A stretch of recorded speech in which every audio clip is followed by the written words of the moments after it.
Life is busy. In any given day, we can have so many things to do, and on top of that, have 100 other things thrown at us. Tasks to do, events to go to, appointments to make, emails to respond to, managing your finances, work, assignments, study, personal development, housework, staying healthy, staying connected with friends and family. Making time for your interests and hobbies, all of that, and we're supposed to get enough sleep. Managing all this seems like a nightmare task, and that is where the bullet journal can help. Hey everyone, I'm Jess or JashiiCorrin, and I have been bullet journaling for about 3.5 years now. I mainly started because I was so sick and tired of feeling like I was struggling to keep up with life. Getting towards the end of my first year of teaching, back in 2016, I knew that the systems I was using to keep on top of all the things I needed to remember just weren't working. It was also around then that I was seeing more and more of these beautiful and aesthetic hand-drawn journals on, at the time, Tumblr, all with the same hashtag, bullet journal. So I took the plunge, bought myself a notebook, and my shaky-handed, perfectionistic self made a page for my goals. This was a bit of a risk on my part. I don't typically stick with a lot of the hobbies I start. But really though, the reason that I've stuck with it so long is because of how hugely beneficial I found it for helping me stay on top of the busyness that life has to offer. Since then, I've learned a lot more about bullet journaling. For instance, that layouts don't have to look like they were made by a professional artist or contain perfect calligraphy. They can, but they don't have to. What is a bullet journal though? Originally designed by New York author and digital product designer Ryder Carroll, the bullet journal was intended to be a fast and simple system to, as he says, track the past, organize the present, and plan for the future. A bullet journal is a catch-all system for your tasks, events, notes, and really anything else you want to put into it.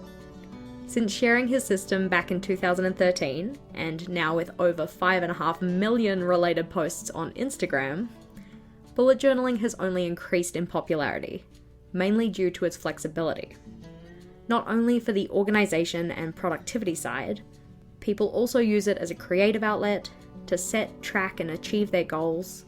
It can be used for memory keeping, or what we're going to touch on today, it can be used to improve your well-being. Sounds awesome, sign me up. Let's get started.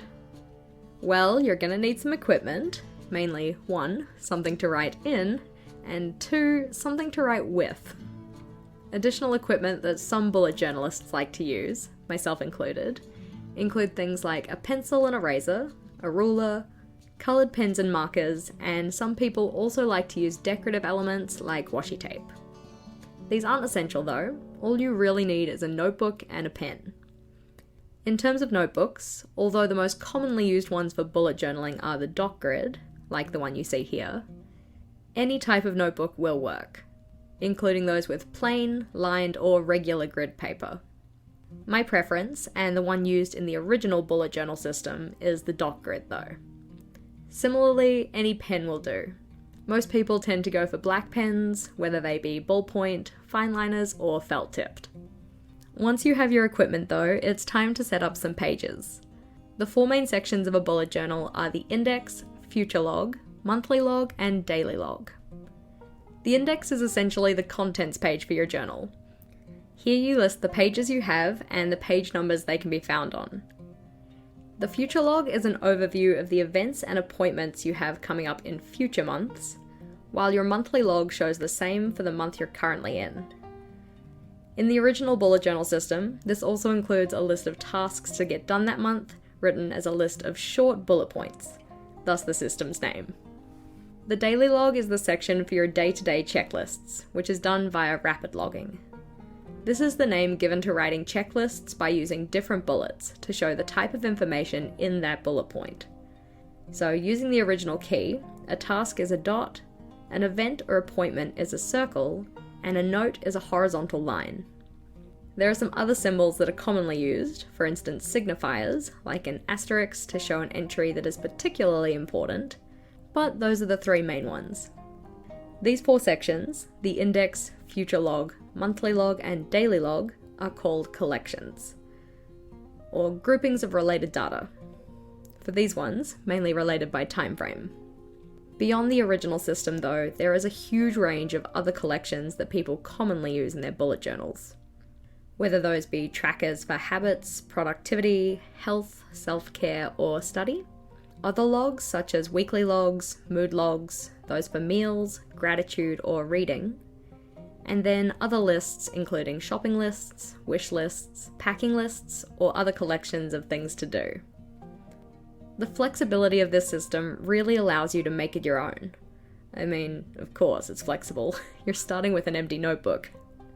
What you put in it is completely up to you. Ryder also describes bullet journaling as a mindfulness practice disguised as a productivity system.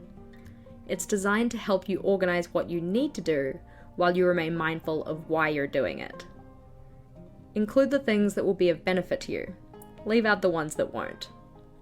So that's what bullet journaling is in theory. What does it look like in practice? What I'm going to do now is show you how the 4 collections of the original system are set up, then talk through and show you how I use my bullet journal.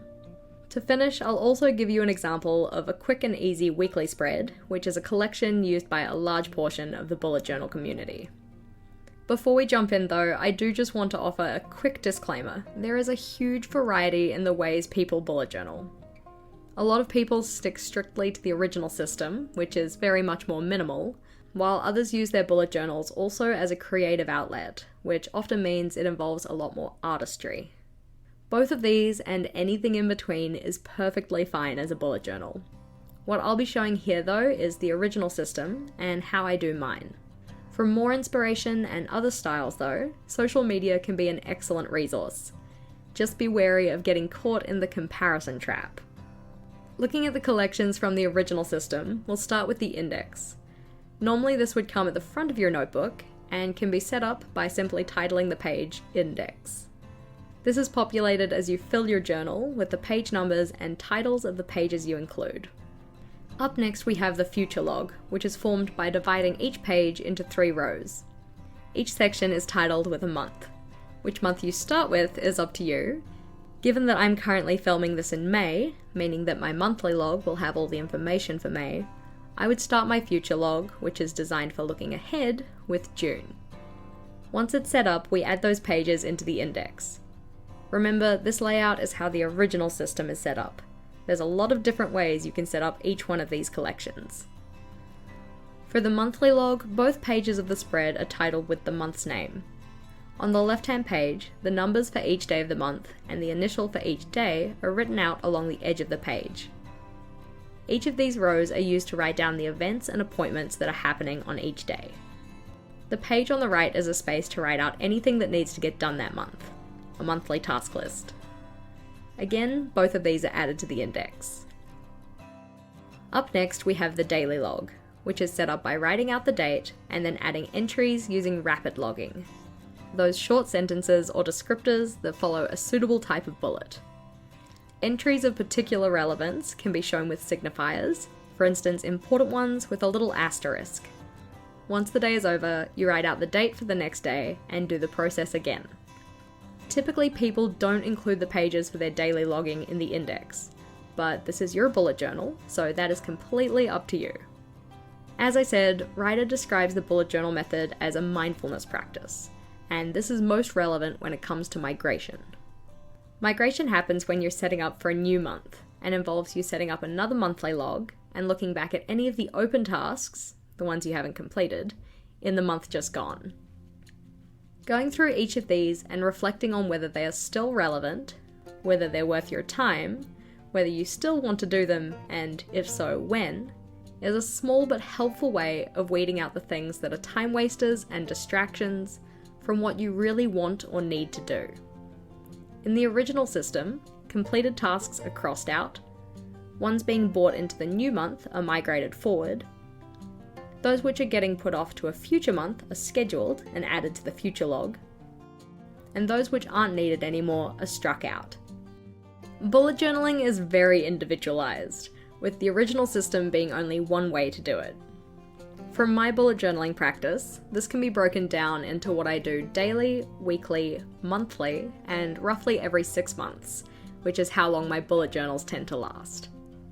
Daily, I write down my checklists, the things I need to get done, events and appointments, but rather than doing this in a daily log, I typically do this as part of a weekly log. A weekly log is just a layout that you set up once a week to hold all of your entries for that week. On mine, I normally have a space for each day, a space for a to-do list, and then sometimes some other spaces for trackers, logs, or decoration. Setting up a weekly log will take me anywhere between 5 minutes to 40, depending on how intricate or decorated I make it. But daily, I only spend a total of 10 to 15 minutes across the day putting in all my entries. Each month, I set up my monthly logs, as well as various collections. These change from month to month, but in April, I had a mood and gratitude logs, both of which can be helpful for well-being, a productivity tracker, habits and steps trackers, a monthly task list, and a meal log. I like to make mine somewhat decorative, so setting this up can be quite time-consuming. I do find all of these useful though, to help me make sure I'm doing the things I want or have to do, and to help me manage my physical and mental well-being. For some people, looking at pages like mine or the more intricate and decorative examples found online can be a little stress-inducing. A lot of people don't get into bullet journaling because they feel they have to have perfect handwriting, or be good at art or drawing, or that they just don't have the time to do these layouts. To that I say nay. If you look at the original system, it's super simple, doesn't require a lot of time or artistic ability, and it can be so hugely helpful. I'd like to finish by showing you guys a weekly spread that can be set up in just a few minutes, which I've used previously during weeks where I've had a lot going on and I just needed something that was super easy to set up and use on a daily basis.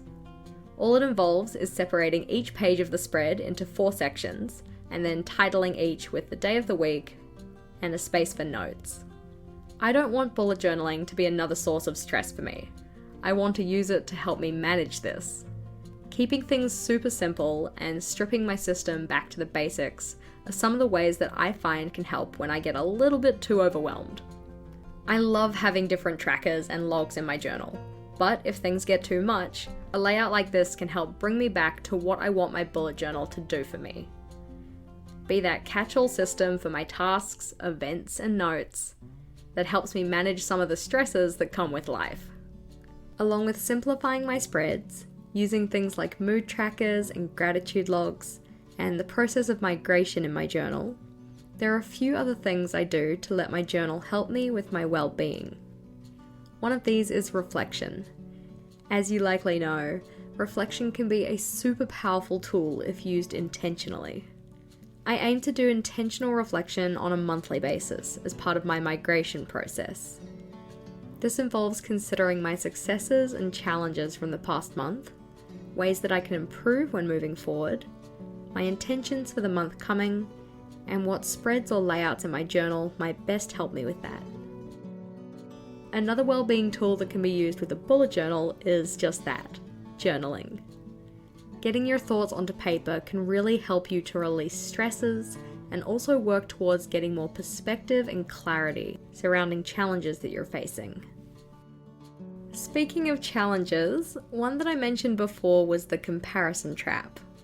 When first starting out with bullet journaling, or even if you've been doing it for a while, sometimes we make the silly mistake of comparing the work we do in our journals to the inspiration we find online. It's important to remember not to compare your beginning to someone else's middle.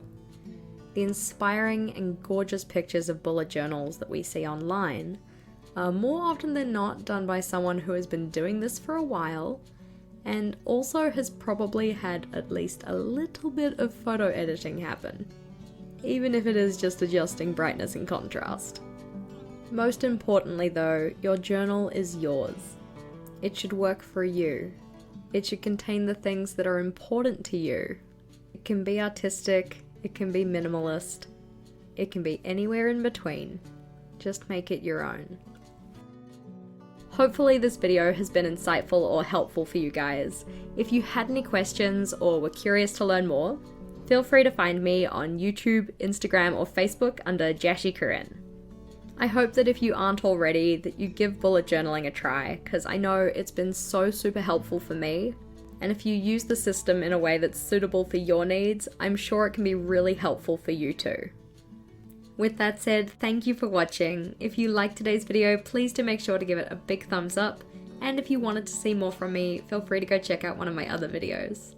Until next time, bye!